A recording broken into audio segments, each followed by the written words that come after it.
You know that feeling when you're standing in the supermarket aisle, reaching for the same brand you've bought for years, confident you're making a good choice for your family? What if I told you that some of Australia's most trusted food brands aren't quite what they seem? I'm not talking about obscure products you've never heard of. I'm talking about brands sitting in your pantry right now. Brands you've trusted for decades. The thing is, somewhere between the friendly packaging and the reassuring labels, something changed. And once you see what I'm about to show you, you'll never look at your weekly shop the same way again. I'm just like you. Regular Australian, regular family, doing the weekly shop at Woolies or Coles, trying to make decent choices without spending 3 hours reading every label. But recently, I started noticing something odd. Products I'd been buying for years suddenly didn't taste quite right. My kids started complaining. I felt sluggish after meals. So I did something simple. I started actually reading what I was buying. Not just the big claims on the front, the small print on the back. And mate, what I found made my stomach turn. See, food companies know something important about us Australians. We're loyal. When we find a brand we trust, we stick with it. That loyalty is worth billions. But here's the problem. While we stayed loyal, these companies changed the recipe. They reformulated. They cut costs. And they did it so quietly, most of us never noticed. The packaging stayed familiar. The name stayed the same. But what's inside? That's a different story altogether. Let me give you an example that shocked me to the core. There's a breakfast cereal that's been marketed to Australian families for over 40 years. You know the one. Happy Kids on the box. Health claims plastered everywhere. Whole grains, vitamins, minerals, all that good stuff. I fed it to my own kids for years without a second thought. Then I actually looked at the ingredients list. The third ingredient, right after wheat and sugar, was something I couldn't even pronounce. So I looked it up. Turns out, it's a synthetic preservative that's been linked to hyperactivity in children in multiple studies. Now, I'm not a scientist, and I'm not here to make medical claims. But here's what got me. This same cereal, when sold in Europe, doesn't contain that ingredient. They use a natural alternative there. So why do we get the synthetic version here in Australia? The answer is simple and infuriating. It's cheaper, and Australian regulations let them get away with it. But it gets worse, because that cereal isn't alone. Not even close. I started digging deeper, comparing Australian products to their overseas versions, reading ingredient lists, actually understanding what these chemical names mean. What I discovered was a pattern. A disturbing pattern that spans some of the biggest, most trusted names in your local supermarket. Think about your pantry for a second. How many products in there have you been buying for 5 years? 10 years? 20? We develop these habits, these routines. We trust these brands. They become part of our identity, part of how we feed our families. That trust is precious. But here's the uncomfortable truth. Many of these companies have been quietly exploiting that trust, making changes they know you won't notice, swapping real ingredients for cheaper alternatives, adding fillers, increasing sugar, reducing quality, all while keeping that same friendly packaging you recognize. Now, I need to be really clear about something. I'm not here to scare you. I'm not trying to create panic or push some agenda. I'm not selling anything. I'm just a regular Australian who started paying attention. And what I found matters. It matters because it affects your health, your kids' health, your family's well-being. It matters because you deserve to know what you're actually buying. Not what the marketing wants you to believe you're buying. What's actually in the package. Let's talk about cooking oil for a minute. There's a brand that's been an Australian kitchen staple since before I was born. My mum used it. My nan used it. Golden bottle. Friendly label. Promises of heart health and natural goodness. I never questioned it. Until I started questioning everything. When I looked at how this oil is actually produced now, compared to how it was made 30 years ago, I was genuinely shocked. The original process was simple. Press the seeds, filter the oil, bottle it. Clean, natural, straightforward. But that process is expensive and the yield is lower. So modern production methods use something called hexane extraction. Hexane is a petroleum-derived chemical solvent. They basically wash the seeds in this chemical to extract every last drop of oil. Now, they say the hexane is removed before bottling, and I'm sure most of it is, but trace amounts remain. And here's the kicker. The oil then goes through a refining process involving bleaching and deodorizing at high temperatures, which can create trans fats and destroy the natural antioxidants. The bottle still says natural, still has the same trusted branding. But the product inside is fundamentally different from what our parents bought. And nobody told us. The company didn't send out a memo saying, "Hey, we've completely changed how we make this, just so you know." They just quietly made the switch because it's cheaper and more profitable. You're probably wondering which brands I'm talking about, and I'll tell you. But first, I need to explain something crucial about how food labeling works in Australia, because this is how they get away with it. See, companies are required to list ingredients in descending order by weight. Sounds transparent, right? But there's a loophole you could drive a truck through. If a product contains 5 different types of sugar, they can list each one separately. So instead of seeing sugar as the first or second ingredient, you might see glucose syrup as number 4, dextrose as number 7, maltodextrin as number 9, and so on. Individually, they look minor, but add them all up, and sugar is actually the dominant ingredient. This trick is used constantly, and most of us never spot it. There's a popular sauce brand, been around forever, that Australians put on everything from pies to snags. I grabbed a bottle last week and really studied the label for the first time. Out of 23 ingredients, 8 were different forms of sugar or sweeteners. 8. That's not a sauce anymore. That's basically liquid candy with some tomato flavoring. But the label makes it look wholesome. There's even a little graphic suggesting it's made from real tomatoes, which technically it is. What they don't advertise is that the tomato content is less than the combined sugar content. Here's where it gets personal. My daughter has been struggling with energy crashes after school. We thought it was just normal kid stuff, maybe not sleeping enough. Then I realized her lunchbox was full of products from trusted brands that were absolutely loaded with hidden sugars and additives. Her sandwich bread had high fructose corn syrup as the 3rd ingredient. The yogurt I thought was healthy, more sugar than ice cream.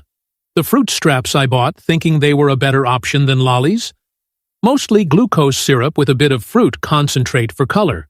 I wasn't trying to feed her junk. I was actively trying to make good choices.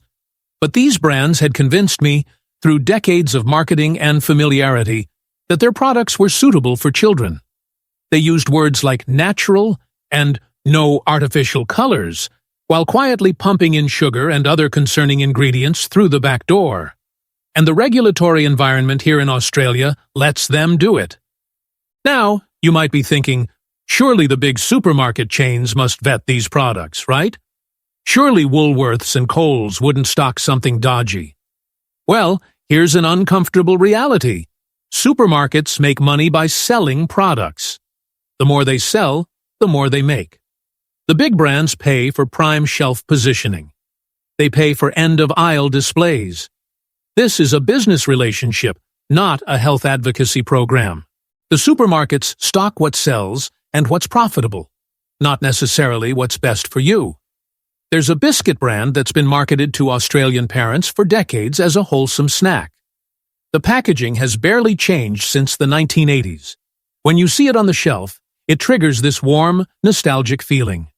Safe, familiar, trustworthy. I decided to compare the current ingredient list to an old package from 20 years ago that someone had posted online. The difference was staggering. The older version had 12 ingredients, all recognizable. The current version has 27, including 3 different preservatives, 2 emulsifiers, and something called vegetable oil, which may contain soy. That last phrase is interesting. May contain. Why the uncertainty? Because they use whatever oil is cheapest at the time. Could be palm oil. Could be canola. Could be soybean. They're not sure, or they don't want to commit, so they hedge. But all these oils have different health implications. Palm oil is linked to deforestation and has a high saturated fat content. Some canola oil is from genetically modified crops. Soybean oil is highly processed. Which one are you actually eating? You won't know until you open the packet, and even then, you won't really know. Let's talk about something that really makes my blood boil. There's a spread that millions of Australians have on their toast every morning. It's been positioned as a healthier alternative to butter. The marketing emphasizes heart health, lower cholesterol, all these wonderful benefits.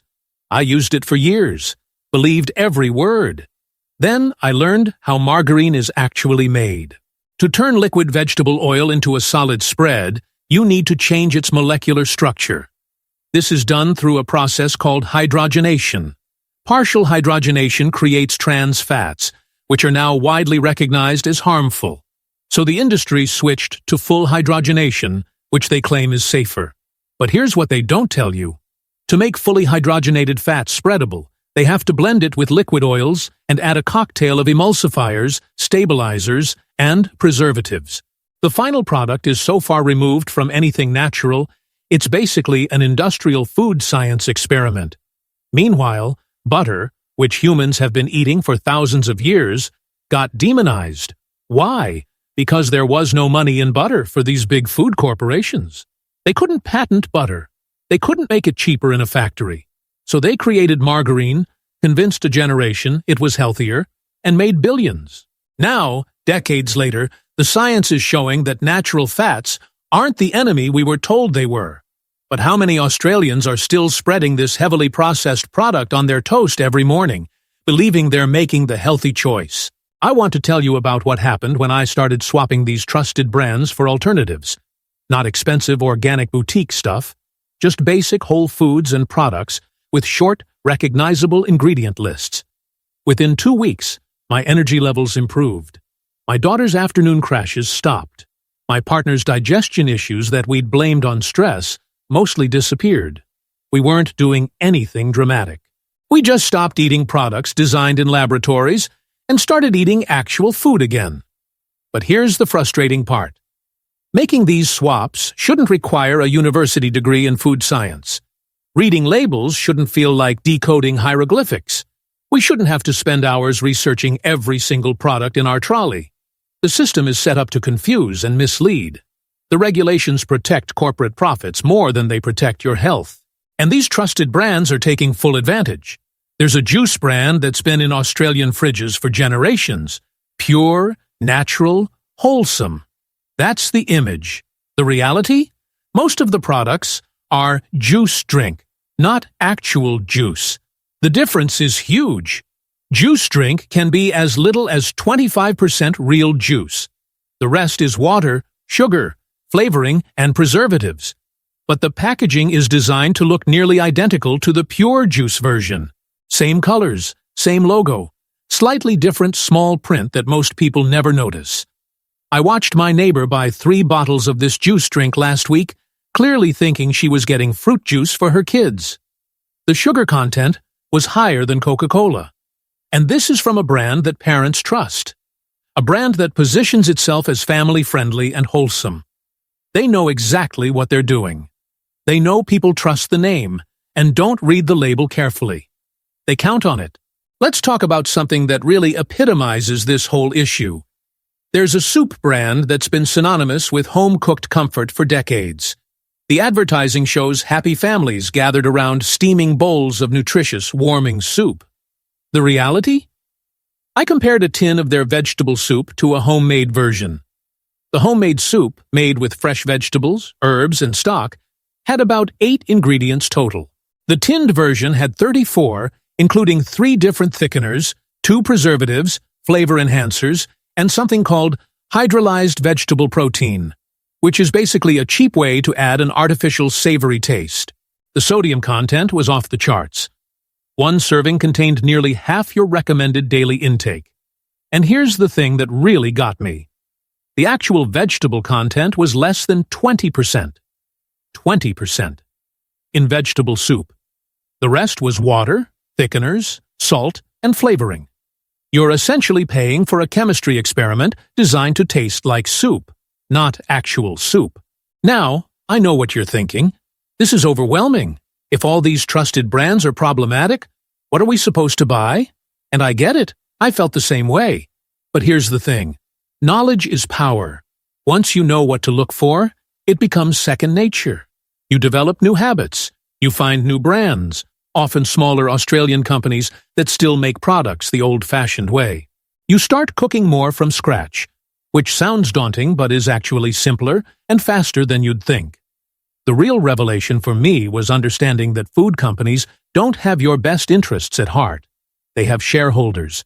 They have profit margins. They have marketing budgets. And they will do whatever Australian regulations allow to maximize those profits, even if it means compromising quality, even if it means adding questionable ingredients, even if it means exploiting the trust you've placed in them over decades. There's a pasta sauce brand that my family used every week. Quick, convenient, trusted name. Been around forever. I assumed it was basically tomatoes and herbs. When I finally read the label properly, I found it contained more sugar than a chocolate biscuit per serving. It had thickeners to make it seem richer without using actual tomatoes. It had preservatives to keep it shelf-stable for years. The herbs were mostly dried flavorings and extracts, not actual herbs. I made my own version at home using tinned tomatoes, fresh garlic, basil, and olive oil. Took 15 minutes. Tasted infinitely better. Cost less. And I knew exactly what was in it. This isn't about perfection. I'm not suggesting you need to grow your own vegetables and mill your own flour. This is about awareness, about taking back control of what goes into your body and your children's bodies, about not blindly trusting brands just because they've been around for decades or because they have clever marketing.